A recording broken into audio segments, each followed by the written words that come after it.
Ја почнав со пари од мајка ми. Мајка ми даде една книжка, ми рече: "Синко, кога ти дале да управуваш, да работите таму, да управувате со пензиски фонд, види еве ги моеве X сума на пари во Тутунска банка." Добра била, обично даваат пари, купи си стан, да, сериозни пари, преку 30.000 евра ми даде тогаш од книжката и вика: "Види што знаеш прави."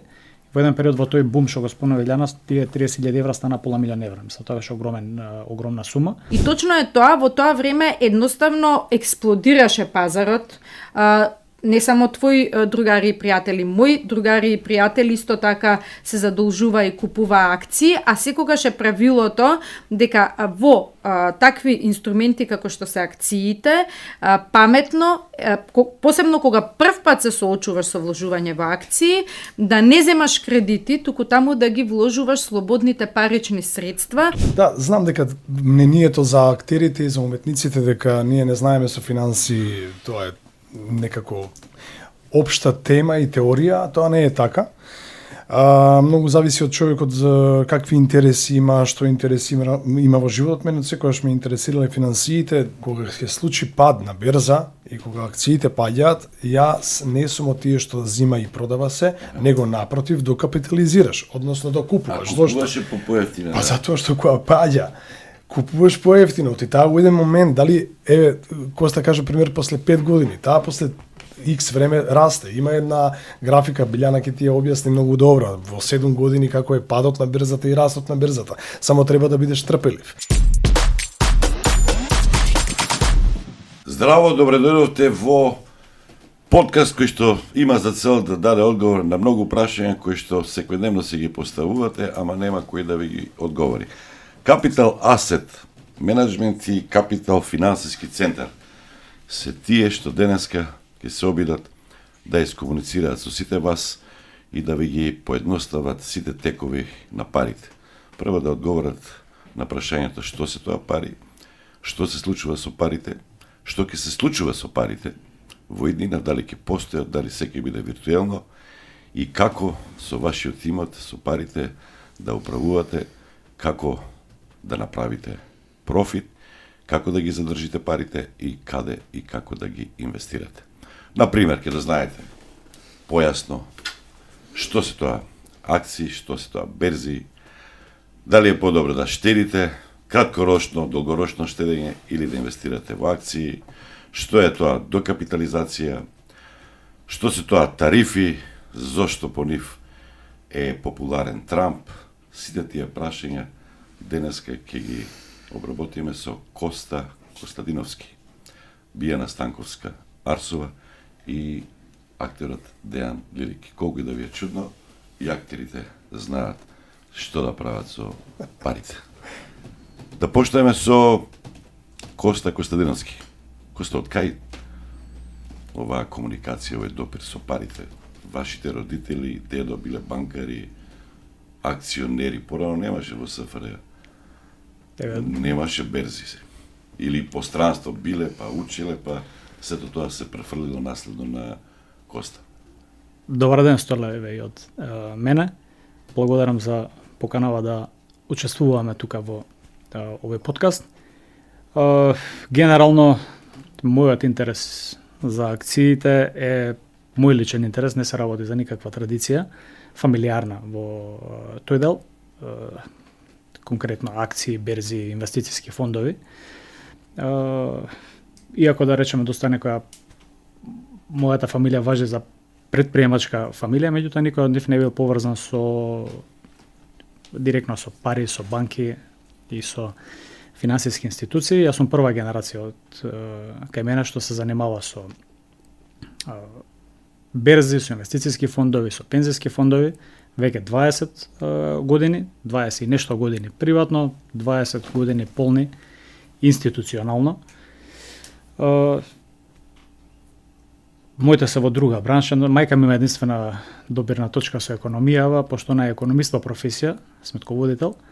Меѓутоа, кога сум ја прашувал за берзи, едноставно некако и за акционерски друштва, сум добивал многу лимитирани информации, па така сум бил во позиција сам да ги осознавам. Како влезе во целата оваа ситуација? Поради некоја девојка, другари, гледање на телевизија, читање, Како влезе чивијата, што би рекол? Чивијата влезе на начин што имав еден доста инфлуентен професор, студира во странство, кој што ни предаваше за акции, за берзи, значи за тие предмети.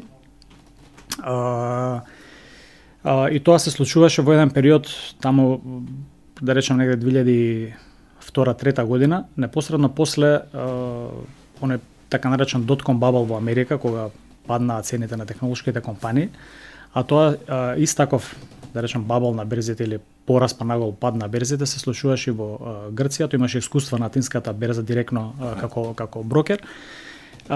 И доста од тие искуства ни ги пренесуваше и некако не потекна. Ја имав интерес за тоа, ме интересира акциите, ги гледав тие тикери, движење на цени, имав некој интерес и тоа некако ми даде некој првична иницијална каписла. После кога завршив со студиите, се вратив тука во Скопје и едноставно почна да се занимавам, се случуваше во тоа време пензиската реформа, се воведуваше втор столб пензиско, се смени законот за пензиско осигурување, се воведе она така наречено капитално финансирано пензиско осигурување. Се носеше законот за трговски друштва тој период? Не знам точно како е поврзано со законот за трговски друштва, меѓутоа пензиската реформа почна да се имплементира во 2005 година. Па се вработи во едно од друштвата за управување со пензиски фондови, НЛБ нов пензиски фонд во тоа време. И таму почнав професионално да се занимавам со ова. Претходно имав некој свој ги направив прв договор што се вика со брокерска куќа да купам први акции, пошто и околината во која што студирав и после околината на постдипломски беа дечки што беа доста упатени во финансиите. Мислам денеска луѓе кои што извршуваа функции, не знам, на гувернер во Народна банка, на познати банкари, така беа дел од тоа друштво. Бев доста млад во тоа време, што туку завршен студент, тоа не беа на постдипломски, некако таа средина ме повлече во овој дел, дојде и професионалниот ангажман во НЛБ нов пензиски фонд и така едно 20 години се возиме низ овие финансиски институционални води, после бев директор на еден инвестициски фонд словенечки тука во Скопје. И во 2020 година, заедно со колешката Билјана, ги направивме двете фирми, Capital Asset Management и Capital Финансиски центар, кои што се занимаваат со управување на портфолија за индивидуални клиенти, инвестициско советување, тоа е едната лиценца, и другата е дистрибуција на инвестициски фондови. На навучение од се тоа, да внимавате со кого се дружите, ако сакате нешто да научите, каде со некои пописмени, некои поупатени, поискусни, за да може да научите нешто и за да направите некој прав позитивен исчекор во животот. Друштвото е многу битно. Така очигледно има многу вистина и многу филозофија во тие изјави. Да си останал сметководител не е ништо. Сметководителите добро живеат и живееја во Македонија во овој период. Океј, тој бизнис на мајка ми, како фамилиарен бизнис, се уште функционира. Се уште функционира. Моја средината на мене влијаела на овој начин да се профилирам во ова бранша од економијата и сега јас влијам на нив да размислуваат по инвеститорски наместо предприемачки, пошто фамилијата има традиција на предприемачки потфати, меѓутоа нема во делов на инвестиција, така да ја бев тој кој што внесе некоја нова енергија во тој дел, а на мене секако влијала средината и очигледно кога си со, да речеме, во друштво со 5 банкари или 5 финансиери, ќе станеш 6-тиот финансиер, мислам, тоа најверојатно има логика, така да еве тоа е идејата зашто сакаме да збориме за овие теми, сакаме да отвориме позитивни теми, сакаме да наметнеме вакви теми во нашево општество за да станеме сите подобри. На крај на денот сите тие предприемачки идеи или сите овие инвестициски идеи порано или подоцна ќе донесат бенефит, ќе донесат додадена вредност во општество, ќе донесат повеќе потрошувачка, ќе донесат повеќе данок и тоа ќе го направи наше општество подобро. Тоа е, да речеме, ултимативно нашата цел за афирмација на овие ствари и моја да речем мој интерен драйвер зашто сум тука во Скопје со овој бизнис, иако сум можел или сме имале прилики да бидеме и надвор, пошто сме се едуцирале надвор, имаме меѓународни искуства во финансиве, во берзиве, така да тоа е еден внатрешен порив мој за да го правиме ова вака и да го правиме тук. Зошто, например, не премагна дружбата со автомобилизмот, со мотоциклизмот или тоа повеќе како хоби, за да ја определи твојата иднина и кариера?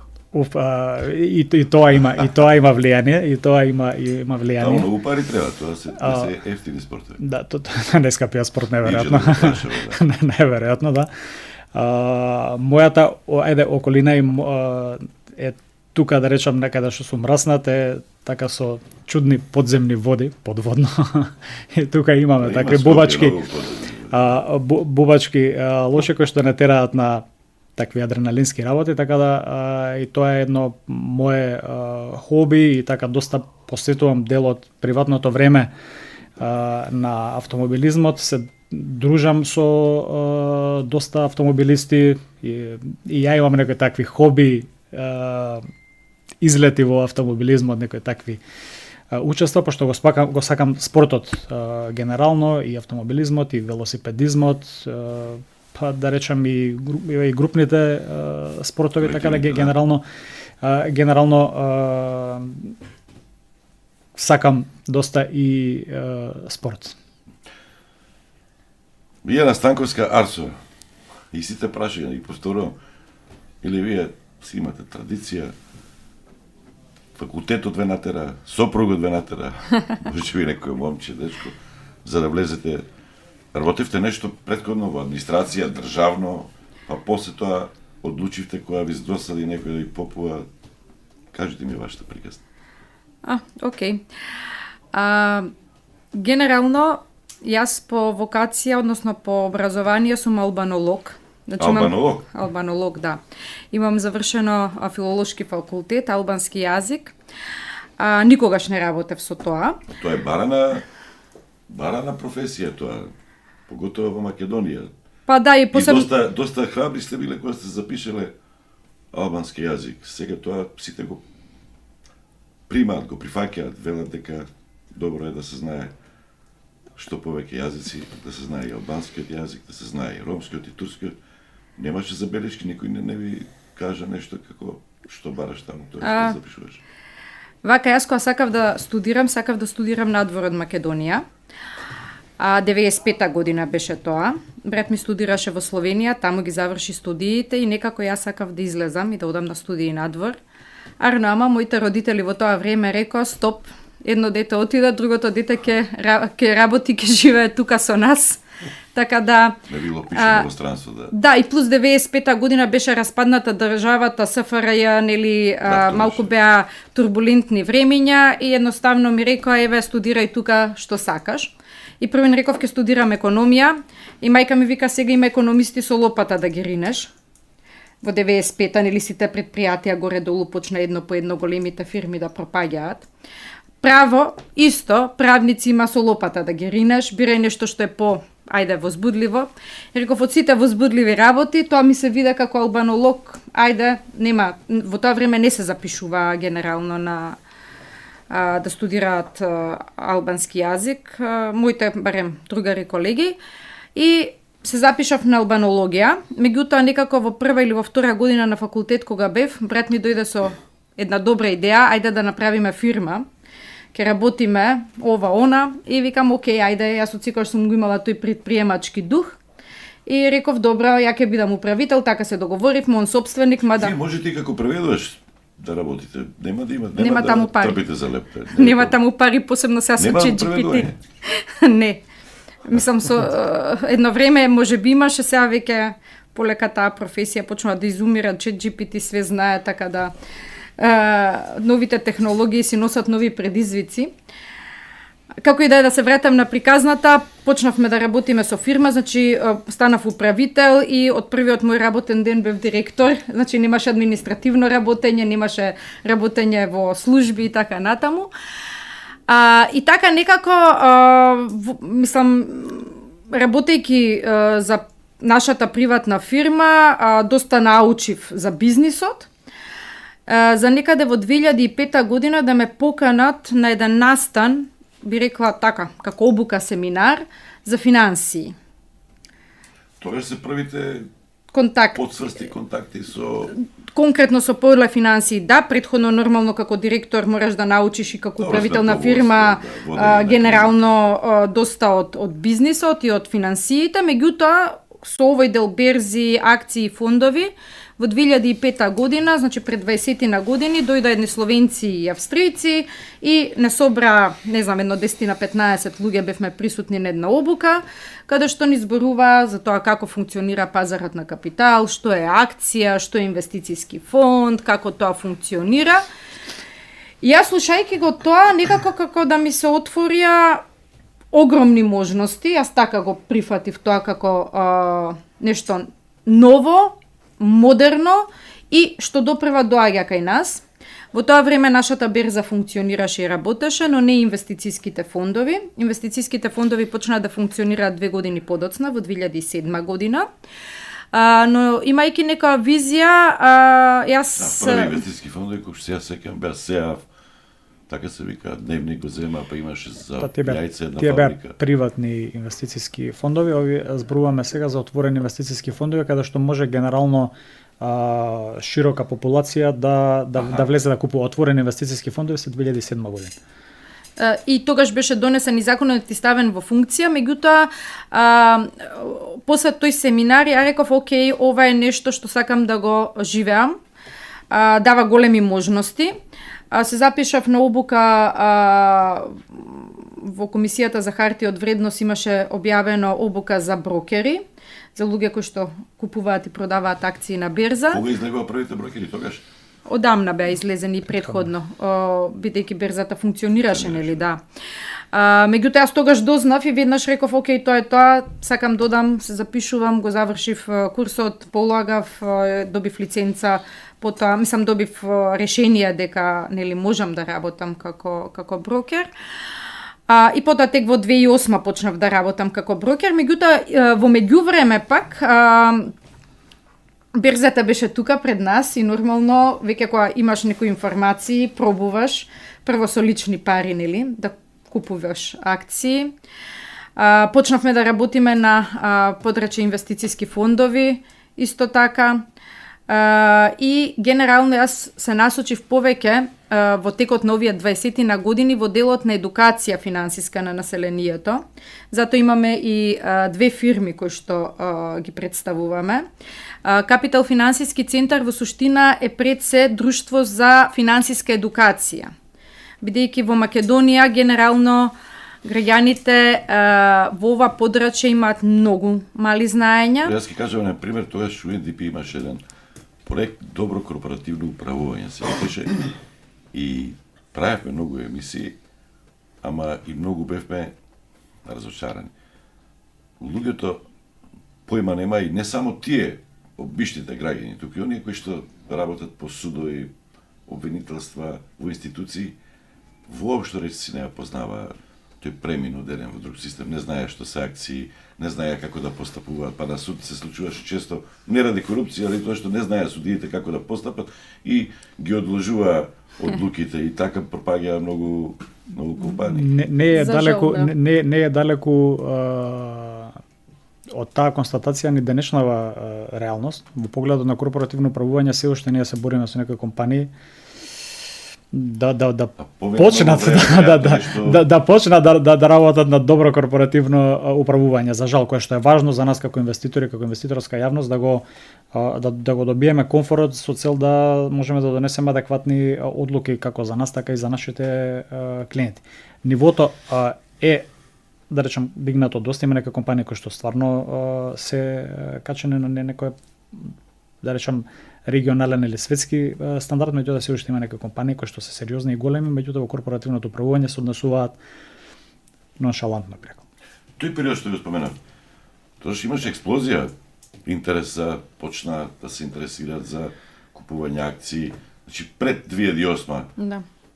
тој фамозен Букурешт, НАТО самит кој наблегувавме НАТО и после тоа се почна да паѓа. Точно. Тогаш имаше експлозија, така? Да, Мислам да. дека добро се сеќавам. Добро се сеќаваш, Толеда. Во тоа време доста беше популарна Луѓе берзата. земаа кредити, мои колеги, се некој од нив најголем дел се зафркна, ама земаа кредити за да купат акции, што беше добро. Многу паметни луѓе пари направија во тоа време. Значи, Кој беа паметни? Тие што ги знае информациите, што ја диктираа стварноста, са има тука најразлични. видете, во тоа време први немаше инвестициски советници, после тоа почна да излегуваат, значи имаше само брокери. Улогата на брокерот на пазарот е да извршува налози по барање на клиентот. Значи, ако ти Столе како клиент дојдеш и кажеш сакам да ми ја купиш таа акција по таа цена за таа количина, ги плаќаш парите, ние внесуваме во станицата каде што се тргува налогот. Од другата страна, ако има некој што ги продава акциите по таа цена, ќе се изврши трансакцијата и тоа е тоа. Во тоа време, значи, бидејќи кај нас генерално, и затоа јас многу сакам да зборам на тема оваа финансиска едукација, што е многу значајна за правилно да се вложуваат средствата во акции. Поентата е тоа дека кога пазарот оди во нагорна линија, денес има плюс, утре има плюс, задутре има плюс, и тоа станува некако популарно и модерно, нели, да се вложат средства таму каде што све е зелено и цветаат рози и све е супер. Меѓутоа, во тоа време немаше инвестициски советници, немаше инвестициски фондови, немаше услуги од типот на да имате професионален портфолио менаџер кој што ќе ги управува парите во акции за клиентите и доста неуко население, поттикнато од постојаниот раст на берзата, одеше и купуваше акции стихино, без никакви анализи, без никакви знаења, без никакво продирање внатре во суштината на зошто ми треба некоја акција или која акција да купам, врз основа на кои параметри ќе ја купам акцијата и слично.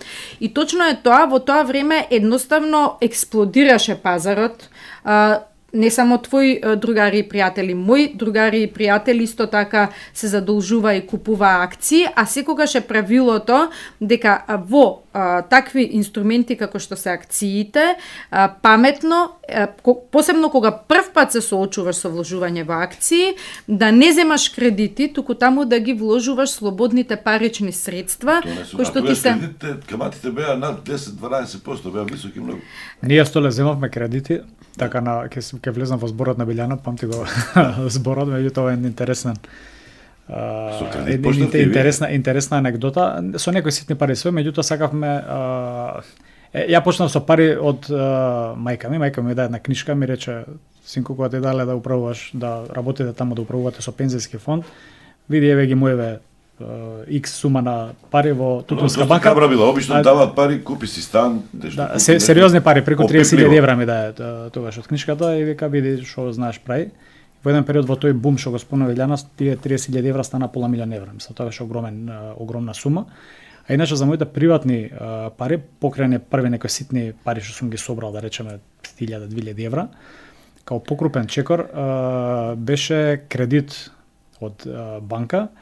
Во тоа време Тутунска банка почна да дава 2005 година помасовно кредити на приватни, на физички лица. Па така со колегите кои што работевме, и тогаш ги даваа нели со два жиранти, со меници, со 300 чуда. Земавме по 5000 евра и се унакрсно тројца бевме секој жирант на секого, за да имаме сите по 5000 евра за да купиме акцијата. Тоа е една анегдота како сме почнале во тоа време и ние немавме многу информации и знаења, сепак меѓутоа таму па имавме добри групации во позадината, значи тоа ја работев за една групација која што имаше искуство во управување со пензијски фондови, искуство во берза, имавме од кого да научиме, не бевме да речем толку боси во тој дел и доста се вложувавме и во обучувањето. Јас во таа година 2007 година. Кои се првите акции што ги купивте? Прва акција што сте купили? Ја купив акции, мислам дека од Комерцијална банка и Охридска банка. Сега што парите? па беа големи пари од тие од купот, тоа беа не така мали, не мали пари и направија добар ефект.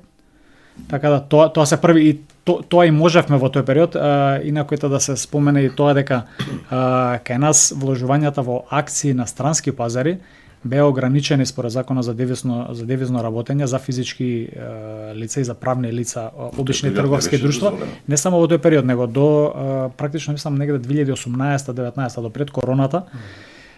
Беше ограничено. Фактички од кога влеговме во НАТО се направи на втора фаза. Претходно не можевме да играме не. странски берзи. Можевме, ние имавме привилегијата и тука доста тоа не оформи нас како професионалци во овој дел. Не оформи моментот што тој закон не важеше за инвестициски фондови, не важеше за пензиски фондови, не важеше за други финансиски институции, така да ние како представници на такви институции можевме да излагаме да купуваме и бевме присутни на сите тие пазари во реален во real life што се вика, значи со реални позиции, со реални инвестиции. Тука доста научивме низ тие години кога таа прилика нема физичките лица, значи општата, да речам, на народот, мислам, кој што би можел да купува акции. Така да исто тоа ќе го поврзам и со недел околу недвижностите, ако се сеќавате, да становите во Грција беа популарни, си се уште се популарни, значи луѓето и да со парите во джеп и купуваат апартмани во Солун. Грција имаше економска криза голема. Тогаш се купуваа така со парите во джеп, идеш да купиш стан во Грчка, не можеше да ги трансферираш парите преку банкарска сметка, исто и со акциите. Тоа ограничување стоеше. Со тоа што кај акциите му потешко да трансферираш пари во джеб, да се носиш, да се мкнеш, да бараш брокери во така до Њу Јорк да носиш пари или негде тука во регионот, малце по-тешка операција беше тоа. Станковска прва акција. Јас купив 4 акции, не купив една, имав 5000 евра и ги поделив на 4. Премногу ми беше ризично, јас секогаш така сум малку по конзервативна можеби. Купив акции од Комерцијална, од железарските купив Макстил, ако се сеќам, и тоа на некоја цена од 36 денари, ако добро ме држи сеќавањето. Купив акции од Гранит и уште едната не ми текнува која е. Не ми текнува. Значи, секогаш си викав подобро на повеќе места да си ги ставам, поучена нели од целата таа едукација од овие словенци, од словенци и австрици што претходно не тренира и ни зборува за пазарите, како треба се однесуваш со парите, како да ги вложуваш и слично. И си реков подобро да ги ставам на 4 места. Тоа беше и тоа што го спомна дека имаше огромен бум. И јас не бев толку едуцирана колку Коста во тоа време, пошто Коста сепак ги имаше знаењата, имаше нели поддршката од цела институција што стои за тебе и знаењето да можеш да го црпиш. Не се знаете тоа? Не. Подоцна се запознавме околу негде 2010 година. Да. Кога работевме заедно во инвестициски фонд. Да. И битно е суштински битно е тоа дека во даден момент кога толку колку што знаев јас тогаш во тоа време да си пресметам, во даден момент ги продадов сите акции на добри цени во 2007 на врвот скоро. Пред Букурешт или после Букурешт? Пред Букурешт. Знам многу луѓе тоа што го направија. Ги продадов. Учени од Хрватска. Сите очекуваа кога ќе влезе во НАТО некоја држава да продолжат да растат акциите. А Хрватска се случи обратното и затоа многу луѓе направија неверојатно сигурно паметно постапиле пред. Без разлика како ќе се заврши НАТО, дали ќе не примат или не, они ги продадуваат сите акции. Таму имаше други околности во тој момент, големата светска криза после пропаѓањето на Lehman Brothers во Америка 2008 година настана контракција, генерално шок, не поврзан ниту со НАТО, ниту со Македонија, ниту со регионов. Значи, едноставно, глобалните финансиски пазари се направи на страшна дисторзија која што влијаеше кај нас, каматните стапки енормно рипна и дојде до контракција, до рецесии на економиите, и тоа беше многу луѓе кај нас го тумачат тој пад на берзата заради тоа што не сме влегле во НАТО, меѓутоа реалноста беше дека се случи во глобалните финансии еден голем шок кој што влијаеше тука и кај нас со целата сила која што ја произведе од таму. Со тоа што ја би скоментирала исто така дека и цените беа нереално високи во 2007, без разлика на Lehman Brothers и на сето останато. А кај нас беа во тоа време валуациите, мислам, во 2007 на тие цени. Ја, например, од интуиција ги продадов, не од толку што имав знаење, нели во тоа време, пошто само што имав почнато да учам и да функционирам. Не, интуиција би рекла повеќе и окей, почна да паѓа све супер и сега другата страна да кажам исто така, дојде 2008 година, дојде август, индексот се коригираше за 50%, значи мислам дека тогаш беше во 2007 негде на некои десетина илјади индексни поени, дојде се преполови некаде, тоа беше август, септември 2008 и викам окей, тоа е тоа, 50% долу, враќај ги парите назад. Ама тука уште толку отиде надолу, меѓутоа целото тоа континуирано довложување, докупување и така натаму, во суштина е таа инвестицијска филозофија која што на крај излегуваш како победник на берзите, само со континуирано и професионално вложување би рекла, пошто потоа влегов нели и да работам во инвестицијски фондови, во друштво што управува со инвестицијски фондови. Околу мене цело време беа портфолио менаџери, луѓе кои што ги знаат работите, мислам ги анализираат фирмите и така да после тоа мислам е многу поедноставено тоа вложување. Околу кредитите само би се надоврзала, пошто Коста рече дека си земал кредити, почнал на таков начин, нели на тоа не беше инвестицијска препорака. Не, знам дека не беше инвестицијска препорака. Ќе се навратам на 2007 година, пошто многу луѓе во тоа време стварно беа, ајде да кажам, толку ентузијастични и толку многу вложуваа во берзите, зимајќи и кредити. Генерално и денеска постојат многу инфлуенсери кои што зборуваат, сега е светот отворен. Имаме многу инфлуенсери кои што зборуваат на тие теми дека треба да се вложува и слично и цело време зборуваат за некаков леверидж, тоа е тој фактички кредит зимање. Меѓутоа, многу е важно дали еден човек е подготвен да земе таков ризик или не. Едно е ти да си едуциран како Коста, да знаеш точно што правиш, зошто го земаш кредитот и слично.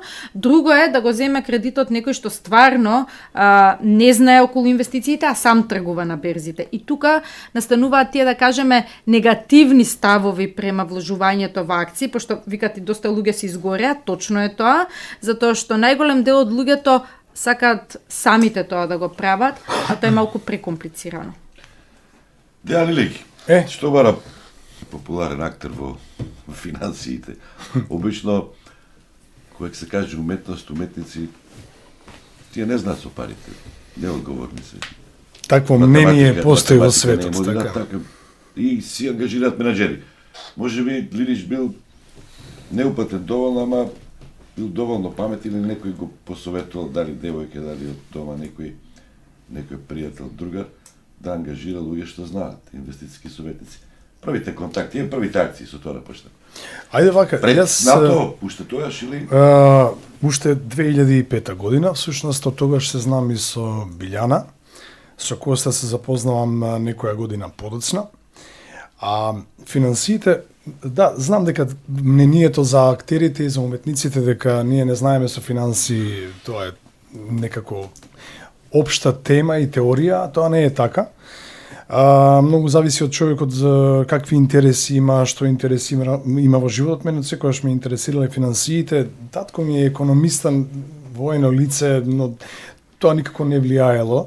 Него вредноста на парите, дисциплина да, како дисциплина, но има и примери на деца на војни лица кои немаат дисциплина, така да нема тука правило по кое треба да се води и да се гази.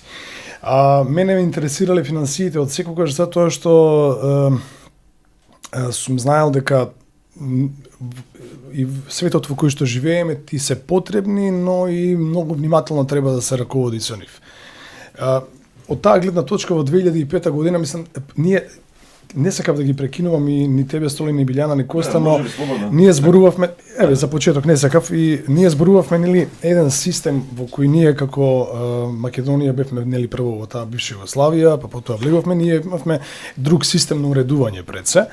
И во тој систем на уредување кај нас не постоеа финансиски фондови, не постоеа акции берза, него имаше, нели, тој комунистички систем каде што нашите родители влегцуваа пари во банка и чекавме некоја камата од 1, 2 или 3%, зависи. И потоа, нели, имаше разни муабети, банките пропаѓаат, некој губи пари и така натаму и така натаму. И мене тоа секогаш ме интересирало, како што ме интересирало и подобранството, и влегувањето во пештери, шпили, нуркањето, тие екстремни спортови, но никогаш не сум имал екстремно во ризици за финансии.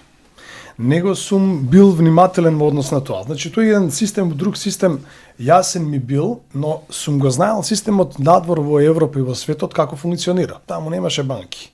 Таму имало банки, но луѓето не штедеа во банки. Јас сум имал пријатели кои живееа таму и таму ќе ми кажат дека влегуваат и инвестираат во финансиски фондови, во акции, и со тоа ја обезбедуваат иднината. Немаше ништо тука. Ништо такво немаше. Ти велам, ние имавме друг систем. Ние сме имале, да кажеме тука, река, а таму било езеро. Овдека сме имале море, таму било океан. Значи, до таа разлика. И во температура, и во големина. Но сум ги слушал тие работи, но овдека такво нешто го немаш. Сега 2005 година, токму запознавањето кога Билјана непосредно влегува во тие води, добивам информации преку еден наш пријател, одам на таква една едукација и као флешбек ми се враќаат и информациите и речениците од моите пријатели кои не живеат тука, и почнувам да се заинтересирам за оваа работа, затоа што знам дека цел западен систем се темели на инвестициони фондови и на акции, не на штедење во банка. А они ќе ви објаснат зошто не на штедење во банка, затоа што тоа на првиот корисник, значи на физичкото лице, најмногу не му одговара. На банките се разбира им одговара. Од тогаш од 2005 година сум на некој начин во цела оваа приказна со финансии. Не сум купувал акции на почеток, заради тоа што не сум знаел, твелам. Јас можам да влезам и да се качам на карпа и да скокнам од авион, но кога се работи за финансии не идам на таков риск.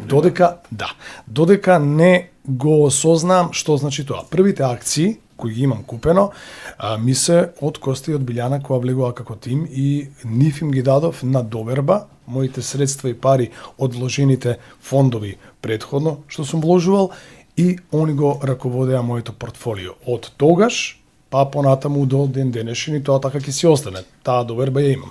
Зошто? Јас обично сакам многу да и на моите колеги кои им го раскажувам сето ова, и се обидувам да не да ги убедам, него да им ја објаснам вредноста на тоа како да ги управуваш своите средства, не само за денеска и сега, туку и за воиднина, за иднината нивна, на нивните деца и така натаму.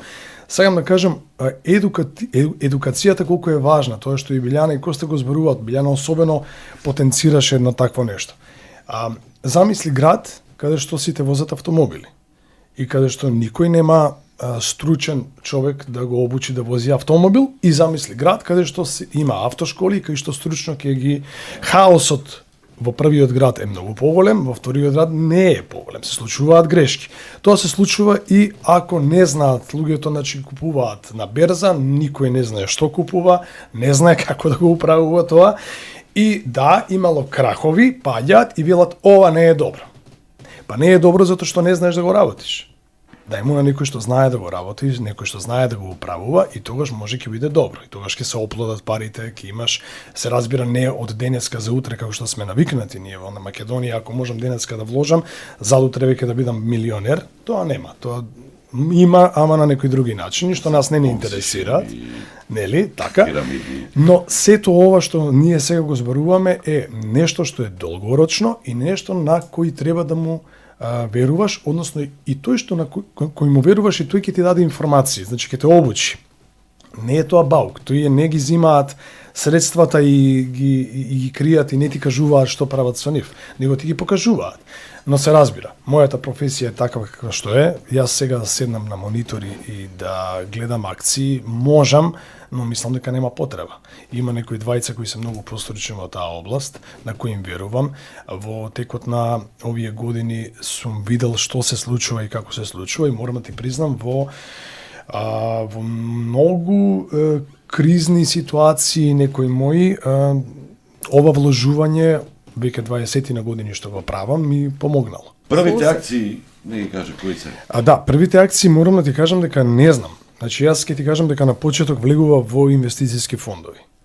И потоа довербата која ја стекнав пред се прво кај Билјана и потоа кај Коста, направив да тие мои акции, односно тие мои собрани средства, тој капитал што го имав преку инвестициски фондови, да го претвориме во акции и веројатно они ќе знаат најдобро кои акции ги И власат. инвестициски фондови што кажете Комерцијална банка и 20 и на Лилик му земавте од Комерцијална банка. Па можеби да има, можеби Има, сигурно имало имало таа и тоа, позиција да. сме имале многу често во портфолијата. Сакав друго да потенцирам ова што го кажува Дејан исклучително вредно во врска со инвестициските фондови, пошто тоа е еден многу добар начин за некој со помали износи да почне да се изложува кон пазарот, да го осети пазарот и при тоа тие конзистентни мали вложувања да направат еден долгорочно добар ефект кроз 5, 10 или 15 години, да соберат едно купче кое што веќе ќе може да биде добра сума на која што може да се потпре човек, да му биде некаква финансиска сигурност во било која ситуација или да искористи за некој похрабри, по-професионални вложувања и изложувања директно во акции. А да не се изложува на земање кредит, Него пошто таков инвестициските ризик. фондови меѓу другото имаат во себе како компонента вградената диверсификација. Значи, кога купуваш инвестициски фонд, не купуваш една позиција, не купуваш портфолио од позиции, значи кошница од акции внатре, која што дава уште еден слој на сигурност, кој што е важен, поготово во некоја почетна фаза кај што луѓето треба да една паѓа, така. другата, значи, Так. не е тоа. Тоа е излачено. многу важно, значи поготово за луѓе кои што прв пат се изложуваат кон пазарот на капитал да го седат на правилен начин. Тоа исто како да земеш сега да почнуваш да пливаш и да се фрлиш во некој базен, во некој отворен океан со бранови, а вчера си научил да пливаш или не знаеш воопшто да пливаш. Сепак треба да се почне постепено, така низ некоја вода, мала, базен, плиток, па подлабок, па Да, на некој начин отворени така води. почнав јас. Значи тоа е правилниот начин. Поготово во ова подрече кај нас, каде што ја немаме традицијата на вложување во ваков тип на инструменти. Еве како што кажав и ја и Билјана, неверојатно тоа било случај кај Дејан, и уствари он го кажа тоа. Сигурно Столе ти немаш некоја традиција или генерално луѓето кај нас немаат традиција, значи кај нас не постоела берза, не постоеле инвестициски фондови за моите родители да го прават тоа за мене или моите баба и дедовци или прадедо и Дека само штеда. Така во Америка 200 години има берза. Значи луѓе, Значи тоа било принцип. Традицијата кај нас е еден многу ограничувачки фактор и затоа треба да се прават тие чекори постепено и правилно. И Дејан почнал во 2005 година со своите вложувања, поминал на голема светска криза, најверојатно многу полесно, скоро можеби не ни приметил светската криза во 2008 година врз своите вложувања, пошто влегол со мали износи во континуитет, визави некој кој што ги лупнал сите пари на берза во 2007 година и тоа во 2008 година паднало на пола и после паднало уште 3-40%. И настанала депресија и капитулација. Така. Баш во психологијата на берзите, моментот кога ова Билјана што го кажа, значи пораснало, паднало на 50%, тога се охрабруваат луѓето, окей, тоа е тоа, дека се е момент да се влезе па ги мава уште еден бран надоле, па уште еднаш можеби ќе се упросечат што сега ќе купат ефтино и обично тоа завршува со уште еден финален удар кога е дното на берзите, а тогаш луѓето се капитулирани. Значи ги спомнавме она година 2000 седма, да речеме, која што беше тој бум и пукање на балонот на македонска берза, да речеме. Меѓутоа, во годините 2010, 11, 12, 13, тоа беа години на капитулација, значи тоа бе цени безобразно ниски, значи сме купувале акции на нашава берза кои што се 10-кратно или повеќе од 10-кратно поевтини од ова што е денес. Значи, како да ти кажам, не знам, кај Комерцијална банка, ќе спомнам, цената е негде околу 28-9 илјади динари во моментот. Таа акција во еден момент во 2013 година беше 1800 денари. 1800 денари. А заради тоа? 1800 денари. Сега прати тоа било безобразно ефтина, меѓутоа луѓето од разочарување го продава едноставно, неќам акции, значи капитулира, не верува веќе. Не сум за акции. Имав еден пример интересен, дури ја така едно школо, да речеме, учев низ тие години, мислам, она баш на своја кожа досетиш, со клиенти работа, со клиент кој што имаше така поголем износ на средства и прв пат ги вложува и гледаме криза, супер, Комерцијална паднато од 9000 денари во 2007 година, негде на 3000 и нешто денари. Ние ги правиме сите потребни анализи, сите анализи излагаат супер, влог Комерцијална банка и доаѓа човекот, мислам, со доста имота, мислам, сосема окей беше да се изложи во акции, прави вложување првично и паѓа акцијава од 3000 денари до 1800 денари, тоа не трае, тоа паднало сега пример, не знам, за месец-два, него тоа континуирано паѓање на 2800, на 2500, на 2000, 1800. Значи во еден момент неговите средства беа 40% во минус. Значи човекот беше, мислам, така доста успешен човек, дојде по препорака на Коста ТВ-та, знаа, ти си ми кажа, ти си цар за овие работи, супер си, коректен човек, дојде ти да ми кажеш што ќе кажеш ти, тоа е тоа, за да имаме 40% минус во еден период на таа позиција, да настане разочарување и клиентот беше под некоја психолошки напор само да не изгуби, едноставно сакаше што побрзо да ми се врати еднаш на нула, да излезам, да ми се врати на нула, да излезам. Во тие моменти имаше некои ствари кои што се вуваа на патот како можности да се докупува се уште, пробавме меѓутоа тотално не одговори на ништо. Тоа сакаше само да излезе на нула и во еден момент дојде акцијата на нула, ја го обидов, викам, добро, 5-6 години помина, не ги вади акције човек, значи нема логика сега да ги извадиш, кога ги стрпевме 5-6 години, викам, вреди ова многу повеќе. Ма какво вреди, какво? Због Тисано не сум ја за акции, малер сум, кај го колнаше денот кога ме запознал, ме разбираш, она тотално разочарување. Дојде цената 3000, го задржав еднаш, дојде негде на 3300, уште еднаш на 3500, вика, божји сигнал имам сега, вика, шум сум во плюс, вика, дизал на 15%, како дојде 3500, од таму, денеска 30.000.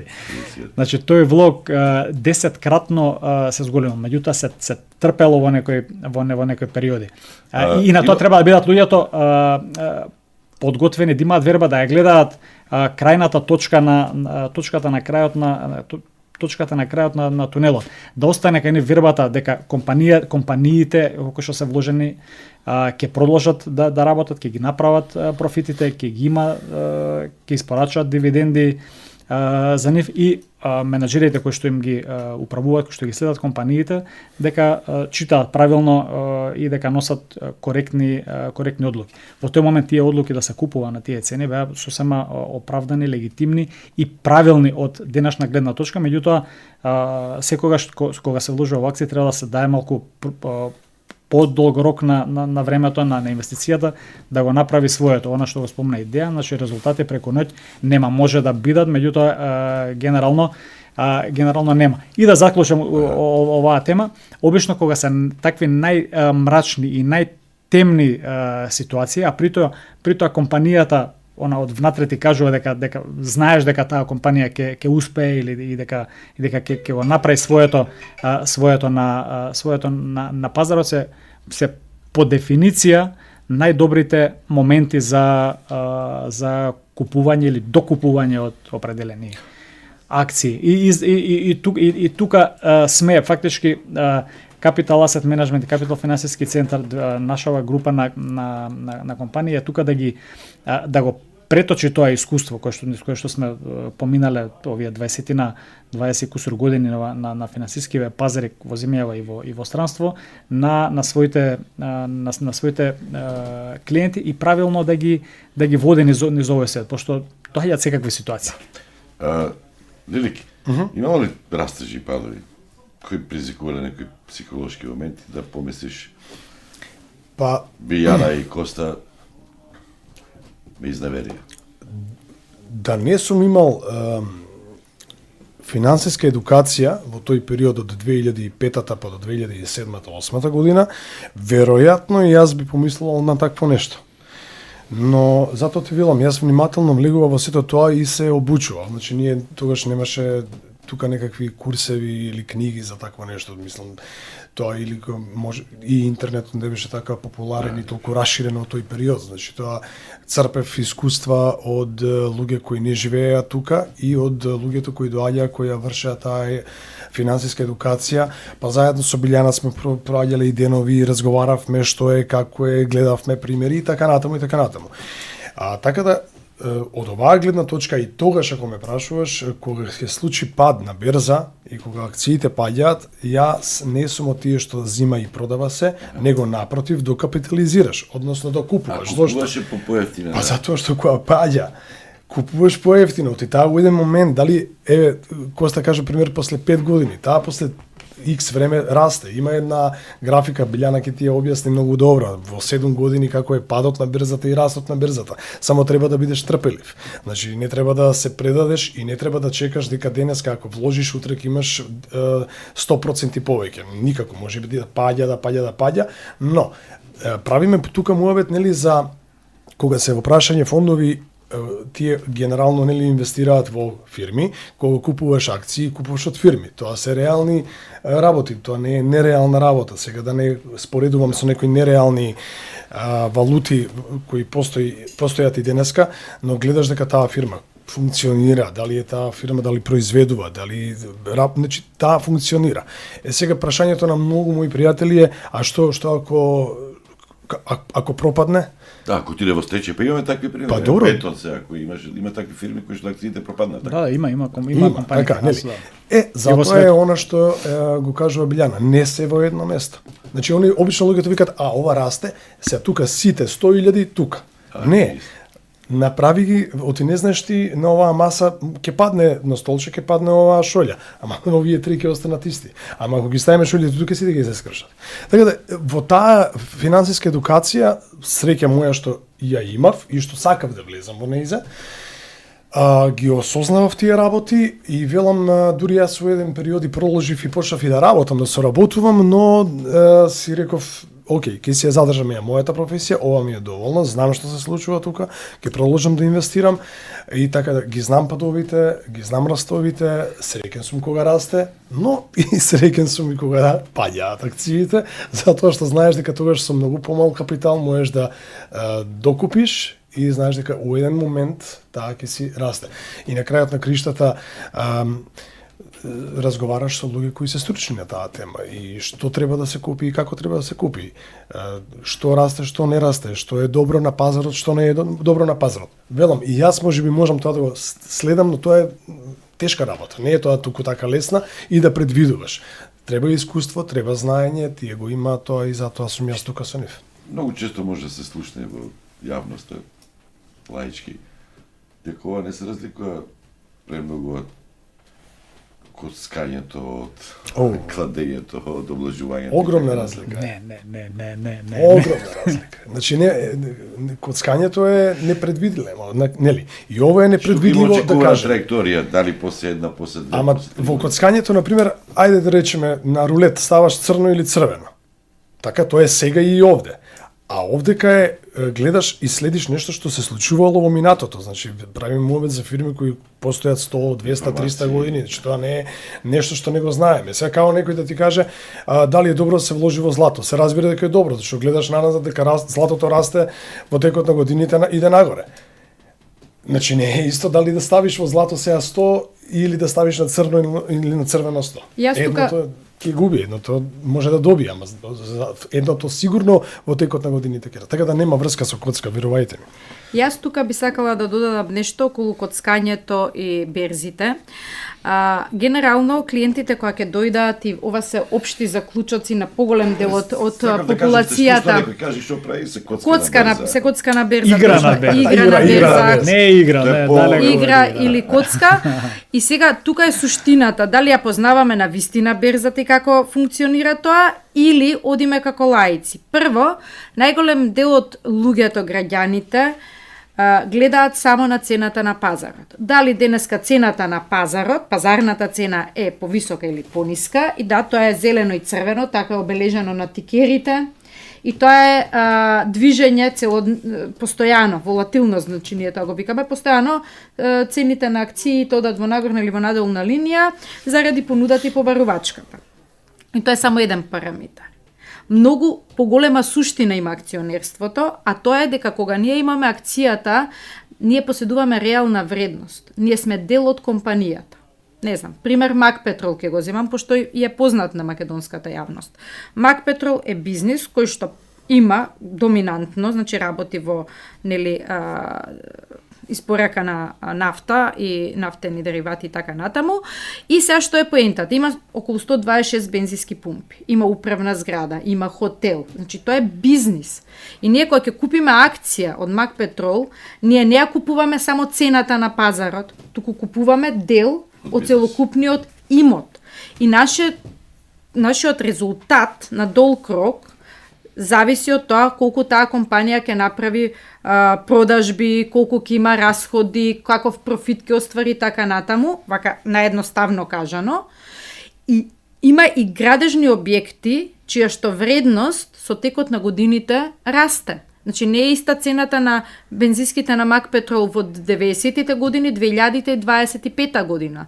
Значи луѓето и општо граѓаните кога ќе речат берза и акција, гледаат само цена на пазар, не и бизнис. А суштината на акционерството е купување и влегување во бизнисот. И затоа влегувајќи пак и со професионалци кои што ги следат резултатите на компаниите, е победнички начин на вложување на берзите, ако си одредат подолг временски период и ако одат со професионалци. Пошто тука улогата на професионалците е да ги следат тие компании како работат и како функционираат. Пошто тоа ти е како жив организам компанијата. До темата транспарентност. Како што сме ние дадена држава, сигурно и таа транспарентност не е како што е на берзите во другите држави кои што е ќе го употребам тој збор се далеко подцивилизирани во поглед на тие економски аспекти. Колку е достапно тоа? Или тие што се на берзата има законски правила, мора да декларираат отвореност поголема? Генерално, компаниите што се на берзите, посебно тие што се на котација, мораат на секој квартал да даваат финансиски извештаи, целокупни, на годишно ниво и ревидирани. Се подетални, подлабински или? Целосни, значи. Доволно длабоки, за да може да се направат анализите од страна на колегите аналитичари. И исто е во Македонија, исто е во Европа и во светот. Значи, сите што котираат на берза генерално се многу потранспарентни, односно се транспарентни, за разлика од обичните ДО и слично. Скриено содружништво, како тоа, или тоа е достапно на тие советници како вас и на тие институции? Акционерската структура по закон кај нас е отворена и достапна за било кој акционер. Значи јас ако сум акционер со една акција и за тие до 5%. Во било кое друштво, значи имам една акција од било која фирма, можам да земам целата структура од Централниот депозитар за харти од вредност кој што ги води акциите, регистрите на акции. Можам да земам структурата на сите акционери до еден. Тоа е нешто за некоја услуга као 1000-1500 денари ти даваат целосен увид во акционерските книги. Така да тоа е јавен податок. Во делот на транспарентноста која спомна која што искоментира Билјана во делот на финансиските извештаи, кај нас е тој дел е регулиран со закон. со тоа што покрај податоци за финансиското работење, компаниите имаат оврска да објавуваат и други нефинансиски ценовно чувствителни информации, па така многу често низ ајде по порталите или по весниците, по вестите се гледаат информации дека некој менаџер купил определена позиција, докупил акции во својата фирма. Тоа се фактички јавни информации кои што компаниите се должни да ги објават и некогаш тие се превземени и од, ајде да речеме, овие мејнстрим медиуми како информација која што може би е од некаков интерес за јавноста. Меѓутоа тие генерално информации се наменети за професионалната инвеститорска јавност, за да знае, за да гледа аналитичарот кога чита за некоја компанија, дали менаџерот кој што ја води компанијата, да речем председател на управен одбор, стекнувајќи определена количина на акции, кога стекнал, значи дали верува во компанијата, дали верува во еднината, тоа дава сигнал. Од друга страна, ако ти продава акции, ти е сигнал дека нешто можеби нешто има, гледа нешто што другиве не гледаат или не знаат. И од таа причина тие се должни сите практично чинители во компаниите кои што имаат допир до ценовно чувствителни информации во врска со компаниите со кои управуваат, да ги обелоденуваат своите трансакции. Меѓу другото, во тој сет на документи, на информации кои што би требало да бидат објавувани. Значи го обработуваме аспектот на сигурноста и ризиците на вложените пари во акции. Ајде, веќе кога фативме малку и финанска писменост. Што е индекс? Што е биков пазар, што е мечки пазар, основни термини како популарни се тие термини. Индекс е практично кошничка од акции, обично поврзани со некоја берза. Имаме Dow Jones, нашиот е MBI. Во Македонија MBI 10. MBI 10 се вика индексот и тоа е композиција од 10 најликвидни компании на македонскиот пазар. Dow Jones 30 е исто познат во Америка. S&P 500, тоа е Standard & Poor's 500, тоа се 500 најголеми котирани компании во Америка. Не знам, имаш DAX 40, тоа се германски најголеми 40 компании и така натаму. Значи тоа се 10 најликвидни или 10 најмокни, најмокни, најликвидни, најприсутни на пазарот, најсигурни, не знам дали може да се употреби како формулација. Алкалоид. Да, во нашиот индекс го сочинуваат претежно банкоцентричен, да речем, каде што тие комерцијална, Стопанска банка, ТТК банка, НЛБ банка ми се чини дека е внатре. Значи грото се финанси, па после те влегуваат компании како Алкалоид, Македонија Турис, Макпетрол, Гранит, Телеком и уште некоја се која испуштивме. Генерално тоа е индексот. Тоа индексот мечки ни биков пазар, да го одговорам прашањето до крај. Синонимот за биков пазар е растечки пазар, кога акциите растат, кога така бикот е тоа, а мечки пазар е кога акциите паѓаат. Тоа е тоа. Мечката и бикот се борат. Чувствителност на берза, волатилност, споменавме. Волатилност е движењето на цената на акцијата во нагорна и во надолна линија, целата флуктуација. Ранливост, vulnerable, како има такви нешто, нема тоа е. Друго нешто што би требало да знаат. Нема тоа да мислам терминологија. Како да купат акции? Инвестицијски советник, да, тие се ствари кои што се сакам да купам акции, кај треба да се обратам. Сам можам да го направам тоа. Така генерално новава регулатива така праведно по која што влегува во врска со хартиве од вредносно, односно финансиски инструменти во држава, прави едно сериозно разграничување меѓу брокер и инвестицијски советник.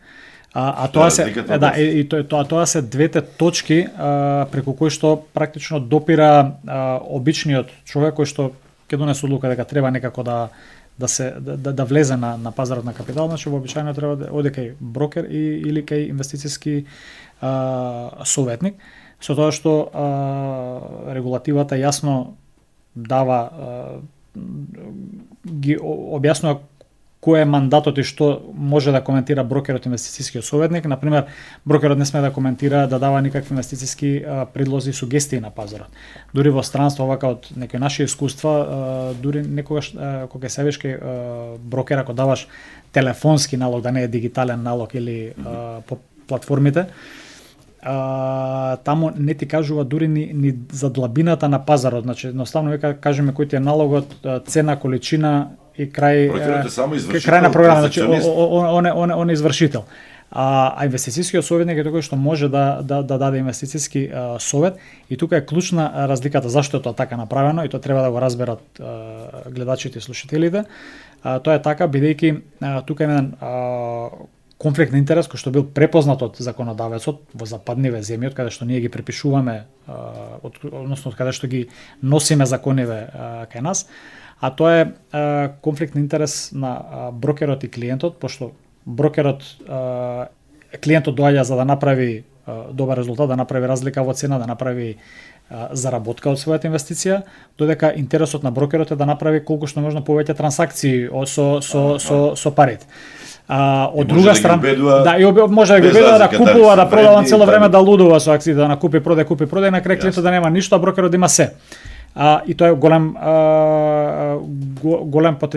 потенцијален ризик и тука тоа го препознал законодавецот и затоа ги издвоил тие две функции како посебни, додека инвестицијскиот советник својот надоместок за својот ангажман го бара како во најголем дел како надоместок од успехот на клиентот. Значи клиентот треба да успее за да нема однапредавање пари. Да, е така, нема само трошоци залудно, него треба да успее за да се наплатат парите, така да еви во регулативата кај нас дури предвидува да ако некој е брокер, да не може да ги врши во исто време двете функции одеднаш. Значи, ако сум брокер, или действувам како брокер, или действувам како советник. Не можам да бидам и брокер и советник. Сега малку ќе ти тргувам, па после малку ќе те советувам. Може ли сам граѓанинот да купува акции? Може секако, да, доколку знае, знае што сака да купи, знае зошто купува определена компанија, ги направил соодветно сите анализи. Тоа се, значи, во инвестицијско доводи во инвестицијско друштво, односно поново каде инвестицијски друштва, во брокерска куќа популарно, и се прават, се воспоставува инфраструктура формално правна и веќе може да секој да вложува и да купува акции. Значи тоа му е отворен простор. Затоа што гледам, ќе купуваат Nvidia, ќе купуваат тука, на пример. Имам еден пријател, секој ден околу 15 или 16 часа кога се отвараат тие канадски, американски и следи, купува, продава директно. Да, може, значи секако тој пазар е отворен за било кој веќе е либерализиран и може да го прави тоа секој. Немаме проблем, како што спомена на почетокот, и со нашето учество купување, продавање и на меѓународните берзи. Нема никакво законско ограничување, ниту кај нас по однос на трансферирање на средства во странство, ниту по ограничувања, се има некои ограничувања во некои земји, на пример, или на некои платформи не можеш да вложуваш како македонски резидент, од причина што си имаат своји анализи на ризици, па некако ние сме можеби некоја како земја од трет свет за некои земји. И таму има проблем, имаше некој проблем со една платформа конкретно, значи кај што луѓе така некоја, да речем, фати некој помасовно користење кај нас за излез на странските берзи, каде што во еден момент им дадоа на луѓето, не знам, некој рок од месец-два со допис дека мора да се ги ликвидираат позициите, пошто не можат да обслужуваат македонски клиенти заради свој ризик, некакви ситуации поврзани со управувањето со ризици на нивната компанија. Така да генерално е се отворено, меѓутоа може да се појават ситуации каде што има проблеми со инфраструктурата. Генерално ова што оние канали кои што ние ги користиме за излегување во странство се канали кои што се добро обезбедени, не добро, него најдобро обезбедени, значи со целата потребна инфраструктура, со сите потребни лиценци и кај нас и на домицилниот брокер, значи користиме, правиме инфраструктура на депозитари и депозитарни банки, идентична инфраструктура која што ја користат, да речеме, пензискиве фондови или инвестицијските фондови, значи на исто место, преку исти платформи, односно преку исти чинители се вршат трансакциите, действуваат како наши глобални брокери и како наши депозитарни банки. Зборуваме тука кога се инвестицијските пензиските фондови за износи во милиони, милиарди и милиарди евра кои што се чуваат, значи тоа е една сериозна инфраструктура која што доколку се користи, да речеме инфраструктура македонска која што е лиценцирана тука од регулаторот на пазарот, ќе споменам дека Комисијата за хартија од вредност е регулатор на нашиот пазар и сите овие лиценци и за брокери, за инвестицијски советници, за управување со портфолио на индивидуални клиенти, за друштва за инвестицијски фондови и така натаму, за берзите, за депозитарите, за депозитарни банки, сите тие лиценци ги дава Комисијата за харти од вредност и при тоа ги проверува и ги знае инфраструктурите на кои што се движат парите и каде се чуваат средствата и акции. Судската заштита, наследството, дали тоа функционира? Апсолутно. И тука има ли судски во такви ситуации процеси кај нас или уште сме млада? Во такви ситуации оваа инфраструктура е многу подобра нашава, пошто тука ти е регулирано све ги имаш македонски документи дури за странскиот имот. Например, сме имале ситуации каде што сме имале од доставински постапки до поклони значи тоа се прави едноставно тука на македонски адвокат, на македонски нотар, ги средуваш сите документи и имаш чиста ситуација, знаеш кај ти имањето и го располагаш. Тоа кога би го правил на ако се парите на некоја странска платформа негде во Њујорк, не знам колку пари би чинил се некој адвокат да земеш таму и тие ствари да ги правиш заверки и дали би ја завршил таа работа баш кој што треба ако си на некоја платформа некаде и колку би чинело тоа. Значи, јас само би потенцирала дека за сите граѓани се достапни брокерските куќи, 11 на број ги имаме заедно со одделите во банките. Дел од нив работат само на македонска берза, дел од нив имаат дозволи за работа на странски пазари. Ние како друштво за управување со портфолио на харти од вредност користиме инфраструктура која што ги има сите дозволи, што кажа, потенцираш исто и Коста, за излез на странските пазари. Меѓутоа, има и многу платформи што се странски и кои што во одредени држави се регулирани, меѓутоа не се кај нас. И тука е таа разлика која напомена Коста. Значи, она што е по домицилната регулатива лиценцирано е многу полесно и поедноставно утре или за наследни постапки, или за оставински постапки, за поклони и така натаму, за разлика од она што значи странска платформа. Тука треба да прават и граѓаните разлика и секогаш нели е подобро и поедноставно да се оди преку домашната регулатива. Ова го кажавме, берзите, акциите, наспроти коцкањето, понзи-шемите, лајконет, мајвор, блоктрейд, криптовалути. Тоа сакате да зборувате? Ја кратко би кажала само за тоа, би сакала да го спомнам. Го наговести. Да. Еден куп пари излегуваат од граѓаните и тоа најчесто за брзи заработки. А мене ми е непоемливо тоа, велат не 50 сега ова последното со стечајот на Мајворд. Над 100 милиони велат само од Македонија, можеби 150 милиони евра, тоа се додека се избројат ќе испаднат и повеќе, претпоставувам. Ама тоа е донесување на одлука каде ќе ги ставам моите пари без никаква анализа на некаква, не знам, верба во говорник, во што зборува некој, без да се побара логиката, економската логика, од каде мене ќе ми се вратат парите. И доста луѓе, кога зборуваме ние за финансиски инструменти, како што се акциите, баш тоа ги интересира каде е сигурноста. И пак ќе повторам, еднаш веќе спомнавме. Акцијата значи дека сум собственик на одреден бизнис. Точно е дека зимам одреден ризик на бизнисот, дали е Мак Петрол, дали е Алкалоид, дали е Pfizer, дали е BMW, небитно која компанија, Nvidia.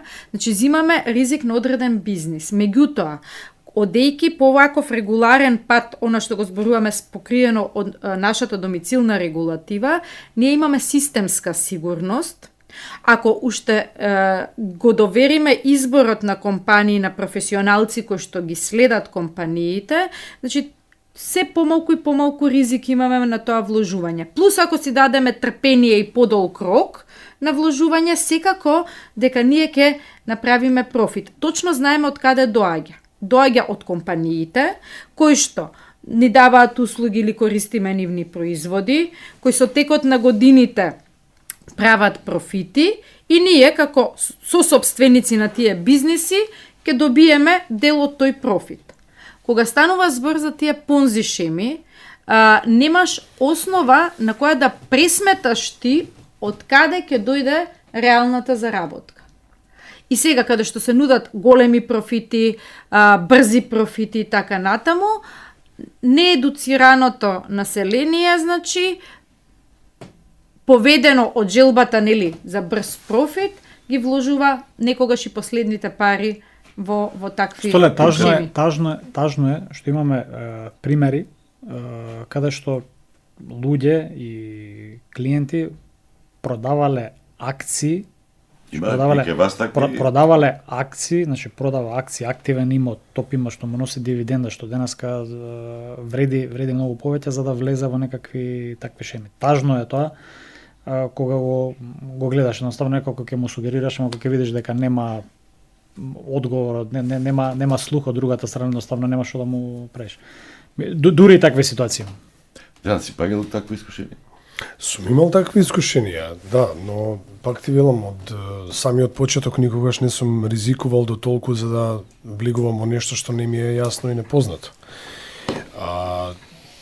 Сум се играл и со крипто, и со се, но не со моje знаење, бидејќи за криптото немаш баш многу информации и немаш никакви информации, за разлика да кажеме како функционира банка или како функционира Мак Петрол или како функционира некоја компанија која се занимава со производство и на лекови и така натаму, нели?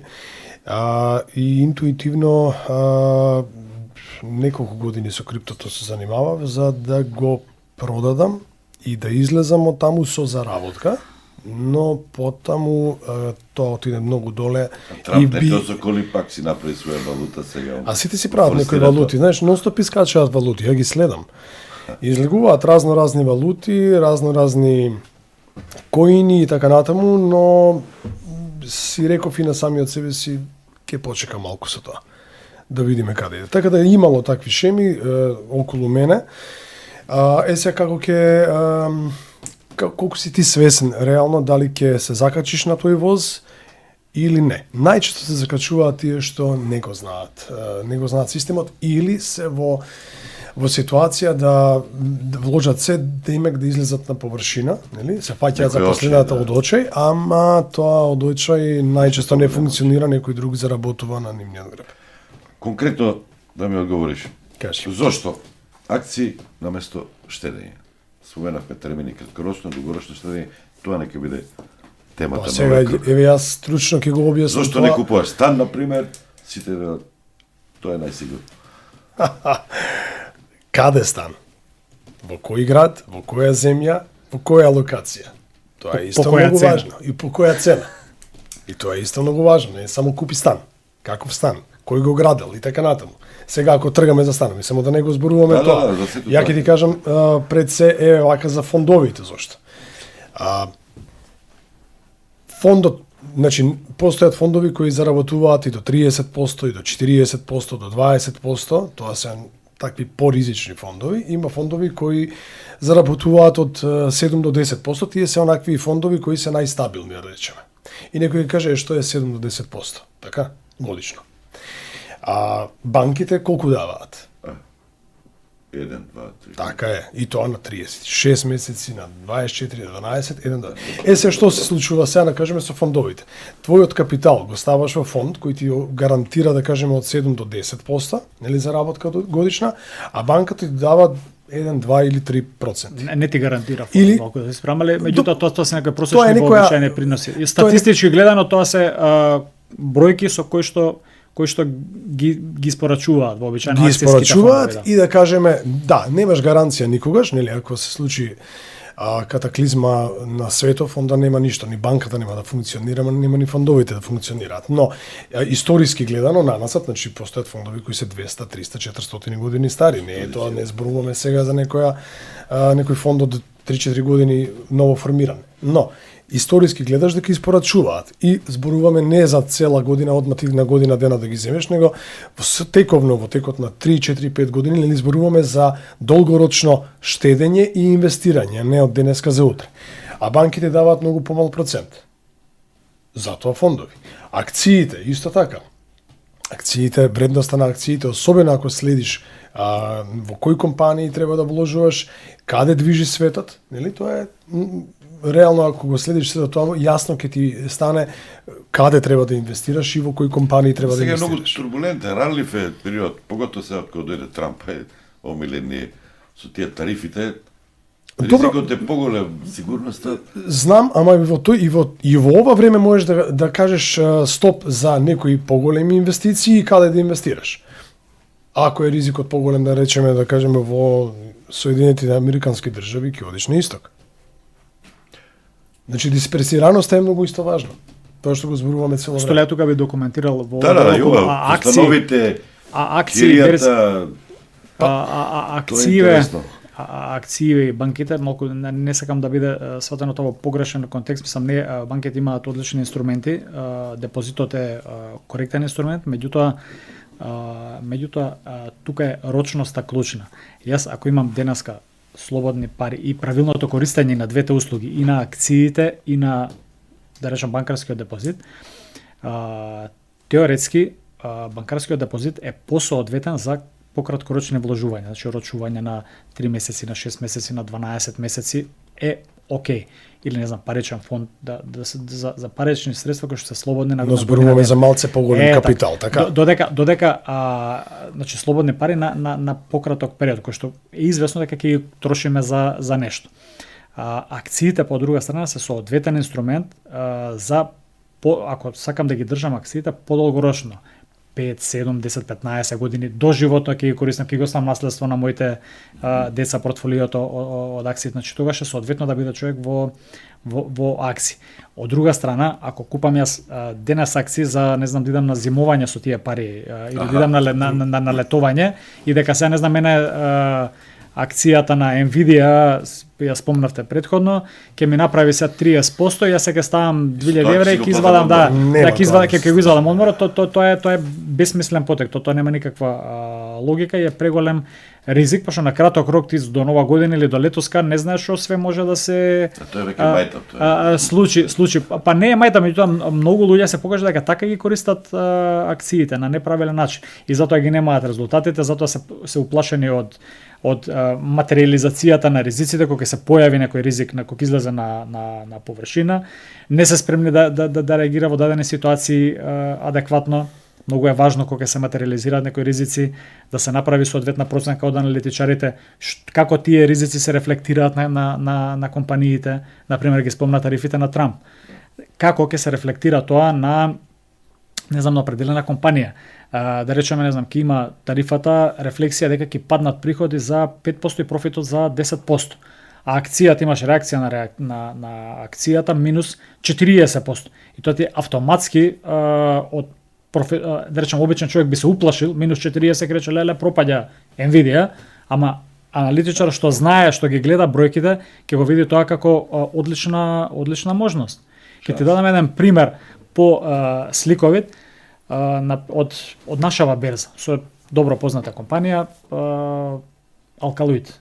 Пред короната, мислам компанија која што беше популарна нели во короната, која што правеа пари и така натаму. Во 2019 година отприлика акцијата на Alkaloid, таму неде зимото 2019 година пред да дојде короната беше негде околу 14.000 денари. За веќе во март 2020 година, кога се здроби цел свет, паднаа сите акции, да дојде на цена од 8.000 денари. Значи тоа беше 40% минус на една сосема нормална компанија и компанија која што не само што не беше погодена од ковид кризата, значи таа не изостана производството, не изостана бизнисот, него во исто време имаше 20% пораст на приходи и 30% пораст на добивка. Значи, не правеше и сега, вакцини, сега, како Pfizer, па имаше да расте, луѓе, да. имаш дозволи. Не правеше вакцини како Pfizer, меѓутоа правеше средства за дезинфекција кои што масовно ги купувавме, продава витамини и такви суплементи кои што ни требаа во короната во доста Па и антибиотици кои така, тој период. он има велам бројките порасна и таму 20% на приходи, 30% на чиста добивка и ти имаш 40% во исто време разлика во цена. Во еден момент на таа конкретна акција се појави дисконт, значи некој намалување, попуст, народски кажано, од 70%. Значи од 14.000 на 8.000 динари. И резултатот денес, fast forward од 2020-2025, денес алкалоид е, мислам дека моментална цена 26.000 динари. Значи има. При тоа 5 години си земал, тој што ги купил акциите на 8.000 динари, земал дивиденда. Тоа е правилната реакција во даден момент и правилниот совет во право време. И искуството, да речем, да се стисне на газ кога е клизава подлогата. Он е малку повнимателен, затоа вели да, супер е, добре и банките, добре и фондови, добре и акции. Јас сум како да кажам корисник потрошител, мене ми е важно за мене што е добро. Не викам ја дека банките не се добри. Супер, браво, алал да им ја, но и тие банки кога ќе ги вложиш таму парите не ги чуваат во сеф, него се знае дека и тие ги инвестираат некаде. Сега така да таа инвестиција они што ќе ја направат, можеш и ти да ја направиш и еве банка може да пропадне. И доволно е Биде само долгорочно. математика да направиш овие 5 години од 2020 до 2025 дивидендите плюс растот на акцијата, да кажеме на алкалоид, со тие пари што би ги вложил во банка, колку би заработил. Значи многу помалку. Не, види, долгорочно гледано, се, ако правиме муабе за 10 години, да не именуваме сега банка конкретна или не знам компанија, него ако и веруваме на дадената банка да ја дадам 20.000 евра депозит, а парите ми се слободни на наредни 10 години, па би било можеби соодветно да купам акции од истата таа банка, да ги држам 10 години. Да речеме. Така, пошто акционерот го зема за профитот. финански инструменти, акции, обврзници, други деривати, тоа е интересно сега во свет. Да, обврзниците се доста Те се посигурни, ама интересни. помало интерес има. Деривати кај нас Нема, значи нема и ниту па во регионов се користат.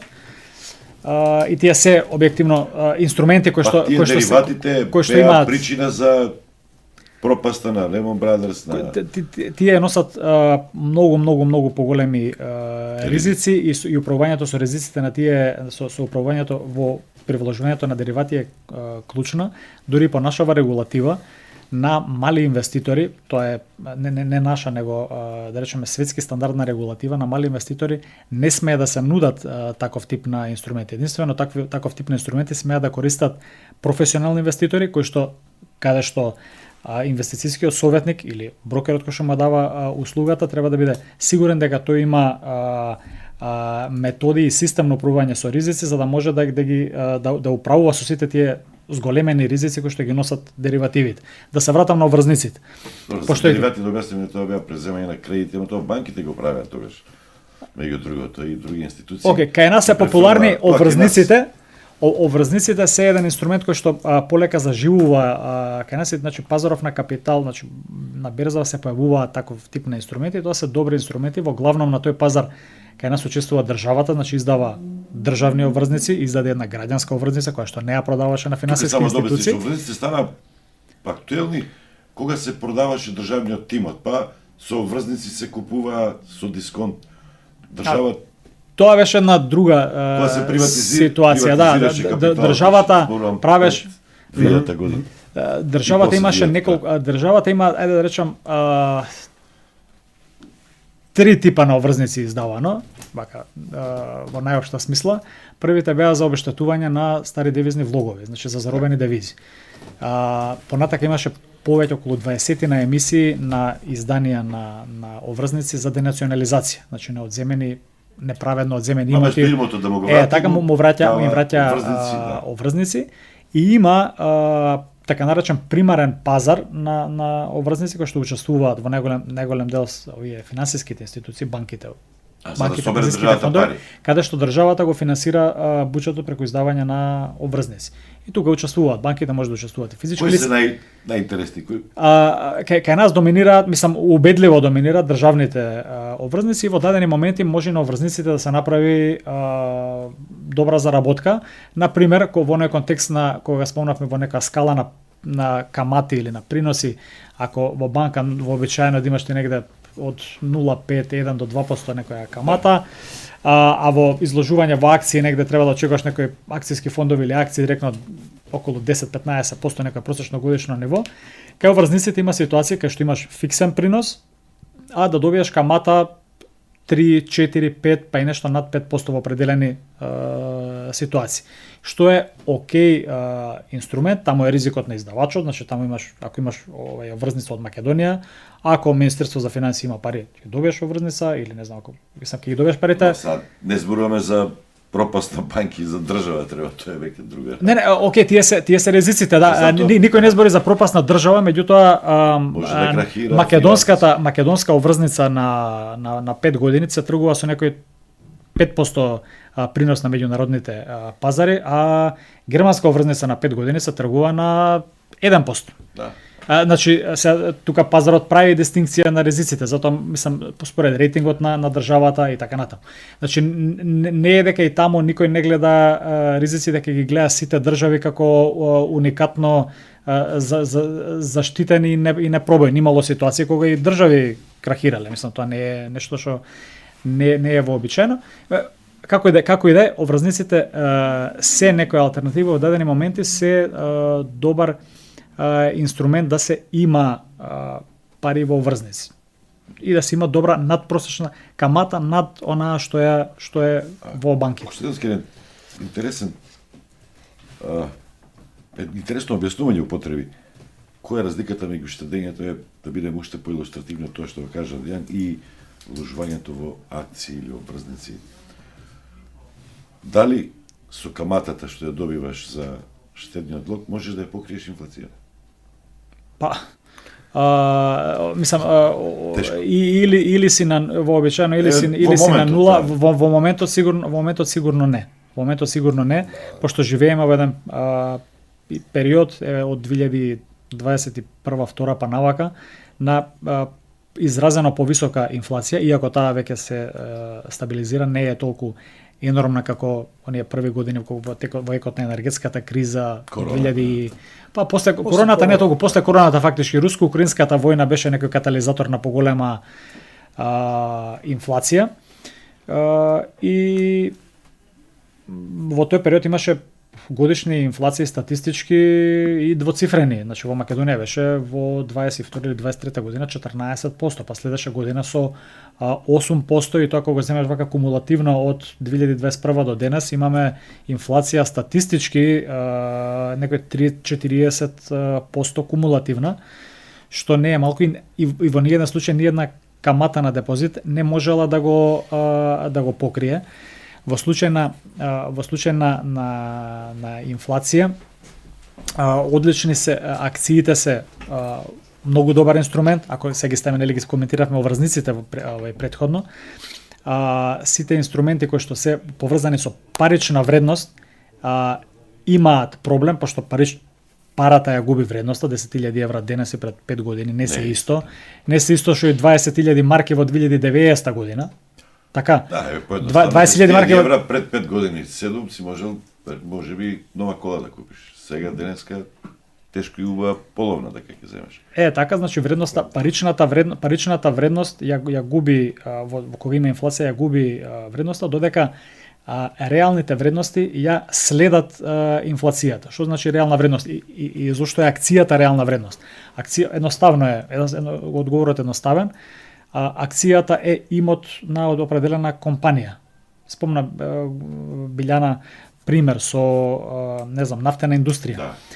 Нафтената индустрија има имоти кои што вредат и тие како имоти не се со иста вредност. Една бензинска станица на локација во Македонија денес една цена, пред 5 години била друга цена, пред 20 години била сосема трета, енормно пониска цена. И самите деривати се сигурно за 60 да си жив и здрав.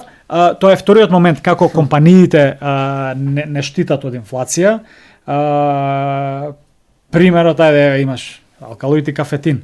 Денеска едно пакетче кафетин е 30, така 80, ајде околу 80 денари, нема фаќате за збор, додека пред 10 на 15 години на лента кафетин беше 30 денари. Алкалоид не е крив за тоа, така едноставно неговата работна сила му е поскапа, опремата за да го произведе тоа, сировините кои што ги употребува за да произведе таа таблета му се поскапени. Меѓутоа, ако ќе го споиш сето тоа во една проста математика, ако алкалоид работи за маржа од 10% на 30 денари пак лентата кафетин, он заработувал 3 денари тогаш, денеска на лентата кафетин заработува 8 денари. Тие 10% се 8 денари. И тоа е еден амортизер на инфлацијата. При тоа, ако компанијата е конкурентна, значи ако очекуваш дека таа компанија ќе опстои на пазарот и има добри производи како што е конкретнава компанија, тоа може да биде добро долгорочна инвестиција. Овој дел да го завршиме со тоа со станот, само го споменавме, теоријата, луѓето кои купуваат станови, демек тука има голема сигурност, нека остане за децата, за внуците. Меѓутоа, многу често и јас сум го следал, тоа сум го читал, кај нас погрешно, кога се купува стан, ја гледаат само цената на квадрат, а не гледаат цената на рентање, например, која што треба за одреден период да го следи, да следи цената на станот, вообичаено би требало. Процентуално многу се ниски кај нас тие проценти што ги добиваш како рентање во однос, например, на другите држави. Некаде се можеби над 10%, за да биде тоа исплатливо. Кај нас се случува една чудна ситуација. Растат цените на становите, а во Скопје, например, сигурно не растат толку брзо цените на кириите. Да, и не со толкава пропорција, тоа е точно. Да. Ја тоа би го рекол, го објаснувам со традицијата за која што зборевме претходно. Кај нас, да речем, финансиските пазари немаат традиција, единствено нешто што има некаква традиција од нашите мајки, татковци или баби и дедовци се банките и некретнините и недвижностите. Да. Значи становите. Менталитетот е битен така. Тоа било тоа сме го правеле, тоа едноставно може дома да не посоветуваат што да правам, се имам 50.000 евра, купи станче и нека стои. Може и уште полошо, чувале под перница порано. Па да, и тоа било ситуација. Такви времења биле, и тоа било оправдано во некакви ситуации, имајќи во предвид дека се живеело во многу турбулентни времења доста поразлични од ова што го имаме сега. Така да тоа е една инерција од минатото и тука кај нас дефинитивно може да се констатира дека не се внимава или не се прават такви анализи кога се купуваат недвижности. И тоа не ме зачудува толку за кога се вложува, да речеме, во прв стан, кога го користи човекот за да живее во него, да го користи сам за себе. Него ме зачудува што тоа го прават луѓе кои што како од инвестициски побуди купуваат стан, прв, втор, трет, десети стан, а не ги прават тие најпрости математики, пошто кај нас кириите се приносот од кирии на становите е доста низок, околу 2-3%, што не е светски од вредноста на станот. Па еве да земеме сега во Капиште сме тука, не знам 2.500 евра е веќе доен станот и сега ти 50 квадрати стан ти е 125.000 евра, теоретски така. Да го купиш и сега ти 50 квадрати стан во Капиште, колку можеш да го изренташ? Колку е кирија на празен стан? 300 евра, не знам. Празен не знам ли дали е 300. Океј, еве да речеме дека е 300. 300 евра пута 12 месеци ти е 3.600 евра во 125.000, 3%. Така и каде е тука реновирање? И дали ќе ти биде изрентан 12 месеци или ќе стои празен и згора на се никој не рачуна амортизација, пошто ти после 20 години рентање на нов стан ќе треба да смениш плочките, ќе треба да смениш вратите, ќе треба да смениш прозорите, ќе треба да го смениш можеби подот, паркетот, зидовите, па инсталациите после некој време. Така да затвориме темата околу становите, приносот на недвижностите од Кири генерално во во Европа, во Европска унија е секаде убедливо над 5%. Мислам дека Италија ја гледав последно. Негде во Италија на резиденцијален имот приносите се негде околу 7,5% денес. Значи, ако имаш 100.000 евра недвижност, би требало да ти враќа 7.500 евра во годината од рента. Што кај нас е што е многу над она што е стандард за кирија во Македонија. Меѓутоа, таква е традицијата, ја не сакам тука да ги осудуваме луѓето и тоа е окей, меѓутоа ние со целава идеја на овие разговори, на овие подкасти е да побудиме некој поинакво размислување за некој што има 5 стан, да не води во 6 стан, него да размисли за нешто по продуктивно. Малку да се вгради предприемачки дух, инвестициски дух, наместо стегне се и штеди како наши. Не види, то добро е да се стегнеш да штедиш, пошто убаво е да имаш пари кога дојде некоја ситуација на пазарите да купиш ефтино. Да, ама и начин како да штедиш и каде да штедиш, не е само штеди, како да штедиш. Има добри инструменти, значи веќе пазарот на капитал, пазарот на кај нас на капитал и на финансиски услуги генерално е доста добро развиен. Од самите банки, до пензиски фондови, до инвестициски фондови, до инвестициски друштва за бракање, осигурителни друштва за осигурување на живот, сите имаат многу убави продукти и инструменти, меѓутоа кај нас генерално фали таа финансиска едукација за правилно да се искористат дадени инструменти. Не е секогаш најсоодветно да си целосно во акции, меѓутоа не е секогаш најсоодветно да бидеш и со сите пари во депозити во банк. Или па има екстреми како не знам луѓе на кои што по ниеден основ не му треба животно осигурување, не штити никаков ризик и имаат 10 полиси за животно осигурување.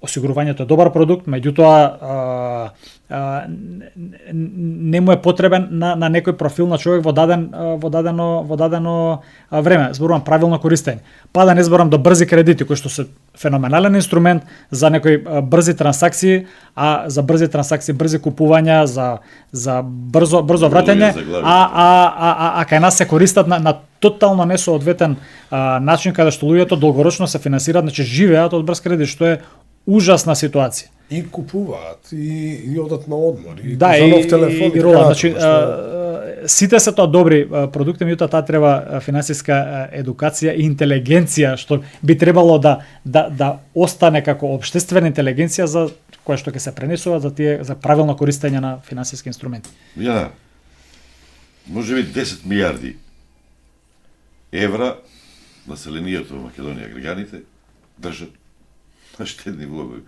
Еве одговорот на сите прашања. Че се уште не веруваат, се уште треба уште многу да работите и вие и ние медиумите, овие работи да им ги доближиме. Столе, тоа е добро. И тоа е добро, ја Точно е таа бројка, 10 точно е, да, тоа е официјална статистика. Компаниите многу имаат. Официјална статистика на Народна банка е тоа. Добро е што сме добро е што се богати банките, значи банките му требаат на финансискиот систем и добро е Дејан спомна претходно дека парите до пред некој време се чуваа под перница, значи надвор од финансиските системи, значи и тоа што се случува со банките е напредок и е за поздравување, значи на финансискиот систем. Тие штедни влогови можат да бидат поактивни, помобилни за да ја развижат и економијата и да им го кренат. Знаеш како, тука многу луѓе го гледаат вложувањето во акции како или хајде можеби вложувањето во недвижности како излези со парите од банка и купи стан да ме зезнија банкава. Меѓутоа тие пари што се во системот не излегуваат од системот. Пошто ти за да купиш стан, така и да ми платиш 100.000 евра за да го купиш мојот стан, кај ти ќе имаш стан и ќе немаш депозит, меѓутоа од друга страна ја ќе имам 100.000 евра на сметка. Значи затоа велам, добро е што банките имаат пари во такви волумени, добро е да имаат и двојно и тројно повеќе од тоа и треба да имаат и треба и од овие наши инвестиции кои што ги правиме во акции да вратат дивиденди и капитални добивки, да се завртат тука тие пари и да имаме добри и капацитативни банки, меѓутоа треба да се шират, да се шири просторот во кој што може да се действува и со други алтернативни инструменти. И купувањето на алтернативни инвестиции, како што се акциите, не ги загрозува банките. А и ако погледнете во структурата на чинители на пазаров на капитал, ќе видите големи, мислам и во инвестицијските фондови, па и во брокерски куќи, сите банки учествуваат во тој пазар и наоѓаат интерес и во тие бизнеси. Поентата ми беше дека нема поефикасен и поевтин капитал за инвестирање од докапитализацијата. Кај нас тоа како и да не постои. Обично компанија ќе земе полесно кредит, дури и за плати земаа кредити. Може би денеска, порано беше тоа многу поизразено, отколку да емитува акции, да го намали може би својот удел, ама ќе го зголеми капиталот и ќе може да се развива. Јана, дали тоа размислување е туѓо име на нашите бизнисмени? Некако се уште не е... Не само што име туѓо на бизнисмените, тука е моментот на приватизација, оној кој што има многу влијаено и се уште влијае. Сам да се бидам газда, јас сум медиумит ќе ви кажам тоа. Како се, наместо да се здружат, да бидат помоќни, никој не сака да дели собственост, нешто тоа. Во суштина тоа е дојдено од приватизацијата, кај нас берзата е создадена како резултат на приватизацијата на општествените компании таму во раните 90-ти години. Да речеме во Америка и во Европа тоа е сосема поинаку, затоа што таму реално берзите се тие што го собираат слободните парични средства и граѓаните ги вложуваат во различни бизниси со цел да им направат одреден профит, односно да ја финансираат реалната економија. Сега, кај нас, пошто во раните 90-ти приватизацијата беше каква што беше, своевремено, така и настана берзата, голем дел од компаниите излегоа на берза, односно тие јавно поседувани друштва се излезени на берза, исто така не по своја волја, туку по регулатива. И тука е клучен менталитетот кај нас. Дури ќе ви речате и не оди со ортак во работа, дема кортачка работа не бива, а камоли па сега да дадеш ти твојата фирма која што си ја создал, си ја градел на јавна понуда, да ти влезат други акционери внатри, тоа го сметаат многу трагично голем дел од бизнисмените. Тука недостасува, пак ќе кажам, финансиската едукација и писменост дури и на бизнисмените кои што направиле сериозни бизниси, имаат можност уште повеќе да ги направат поголеми и постабилни тие бизниси, ако излезат на берза, бидат транспарентни, направат професионални менаџменти и ги дадат финансирањата на... Транспарентност да не се изложуваат премногу на и тоа па не одат некаде да бидат на берза. Тоа е, да.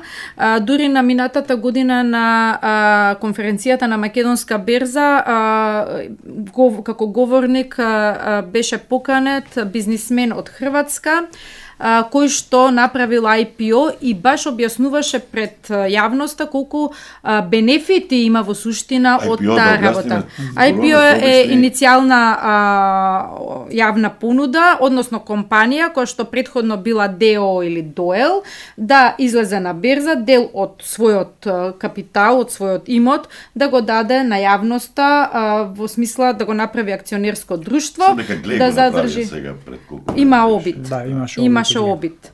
Меѓутоа, овој пример е многу позитивен и дојде, мислам, господинот зборуваше најтранспарентно низ каква психолошка борба во себе поминувал за да го направи тоа, да. Меѓутоа, од моментот кога го направил, таа транспарентност му донела многу поголеми бенефити, многу порапидно да се расшири с големи бизнисот и така натаму, затоа што и акционерството како такво, ако го сватиме на правилен начин, е многу добар начин како компаниите да дојдат до пари, а при тоа да не се задолжат со кредити во банките.